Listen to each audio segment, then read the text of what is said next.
আমি ধীমান মজুমদার, পাড়া বগুলা মজুমদার বাড়ি দুর্গা মণ্ডপের সম্পাদক। আমাদের এখানে বিগত ৪৪ বছর যাবৎ মার আশীর্বাদে পূজা হচ্ছে, কোনো রকম অসুবিধা নাই। এখানে ৬ জন আনসার মোতায়েন আছে স্থায়ীভাবে আজকে থেকে দশমী পর্যন্ত, আর 2 জন পুলিশ সদস্য নিয়োজিত আছে আজকে থেকে দশমী পর্যন্ত। আমরা কোনো রকম দুর্ঘটনার আশঙ্কা করি না। আমাদের হিন্দু মুসলমান সবের সাথে সম্প্রীতি আছে, সবাই থেকে আমরা সুন্দর সহযোগিতা পাই। দুর্গা উৎসব ঘর ঘর, আর পুত্র উৎসব অতি ভাগ্যের ফল। দুর্গা উৎসব প্রতি বছরে আসবে, মা আমাদের মাঝে আবার চলে যাবে। আর পুত্র উৎসব অতি ভাগ্যের ফল।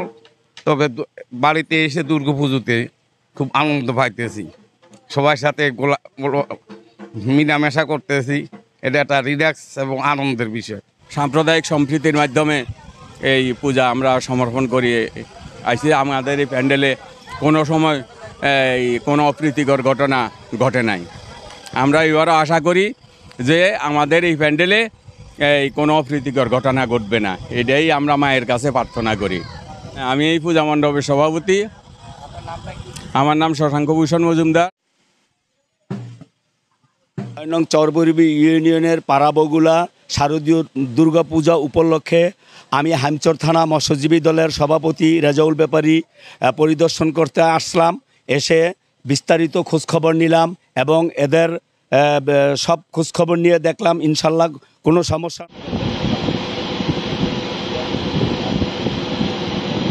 হামচর উপজেলার চরবরবি ইউনিয়নের এটা সর্বশেষ পূজা কেন্দ্র পাড়াবগুলা মজুমদার শারদীয় দুর্গা পূজা কেন্দ্র। এটা আমাদেরই গ্রাম। আমরা বাংলাদেশ জাতীয়তাবাদী দল বিএনপি বিগত দিনেও পূজা মণ্ডপে আমরা সক্রিয় পাহারাদার হিসেবে দায়িত্ব পালন করছি, যাতে কোনো রকমের শান্তি শৃঙ্খলার বিঘ্ন না ঘটে, রাষ্ট্রীয় কোনো ভাবমূর্তি নষ্ট না হয়, সামাজিকভাবে কোনো বিশৃঙ্খলার উৎপত্তি না হয়। এটা দক্ষিণ পাড়াবগুলা মজুমদার বাড়ি যে সনাতন পূজা উদযাপন প্রতি বছরই হয়। এতে আমাদের এলাকার যারা গণ্যমান্য সবাই এটার দিকে দৃষ্টি রাখে এবং অদ্যাবধি এখানে কোনো ঝামেলা হয় নাই, আর আশা করি অতীতেও কোনো দিন ঝামেলা হবে না। আমাদের মাননীয় পুলিশ সুপার মহোদয়ের নির্দেশে এবং অফিসার ইনচার্জ সাহেবের নেতৃত্বে আমরা হামচর থানা টিম সার্বিক নিরাপত্তার জন্য সর্বাত্মকভাবে আমরা সচেতন আছি। আমরা প্রত্যেকটা পূজা মণ্ডপে হামচরের আমরা নিরাপত্তার জন্য পুলিশ ফোর্স মোতায়েন করা হয়েছে এবং মোবাইল টিম হিসেবে আমরা সর্বসময় আমরা টহলে আছি।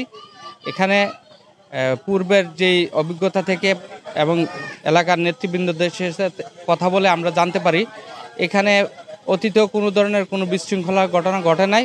আশা করি এবছর আমরা একটা শান্তিপূর্ণ শারদীয় দুর্গা উৎসব উদযাপন করতে পারবো। আর সার্বিক নিরাপত্তার ব্যাপারে মাননীয় পুলিশ সুপার মহোদয় সার্বক্ষণিক আমাদেরকে মনিটরিং করতেছে। আমরাও ওনার নির্দেশনা বাস্তবায়নের জন্য আমরা সর্বোচ্চ সতর্ক অবস্থায় আছি। বলছিলাম যে এখানে বালু দিয়ে